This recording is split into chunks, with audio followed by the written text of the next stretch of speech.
La violence fasciste, la violence d'extrême droite, et c'est bien elle dont il s'agit, a frappé dans les rues de Paris hier soir.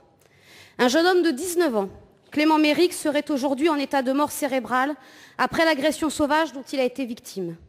Sa famille, ses amis, ses camarades sont aujourd'hui dans la souffrance et se préparent à un deuil que rien ne pouvait prévoir pour Clément, étudiant à Sciences Po, auquel la vie ouvrait les bras. Nous partageons sur les bancs du groupe communiste républicain et citoyen cette souffrance et nous sommes persuadés que l'ensemble des démocrates et républicains nous rejoignent aujourd'hui dans ce sentiment. Nous serons ce soir à 18h30, place Saint-Michel, aux côtés de tous ceux qui, peinés, choqués, révoltés, viendront faire savoir que la France ne veut pas de cette haine primaire, qu'il refuse la multiplication des actes violents, xénophobes, racistes, homophobes qui se développent depuis plusieurs mois. Nous avons demandé la suspension des travaux du Sénat durant la manifestation. Ensemble, ce soir, nous dirons « ça suffit ». Cette violence n'est pas le fruit du hasard. Depuis des années, l'agressivité se développe dans notre société.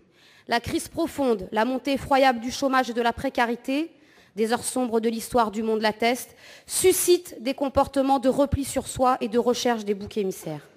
Le racisme et la xénophobie, la mise en cause de la démocratie se développent quand la société va mal.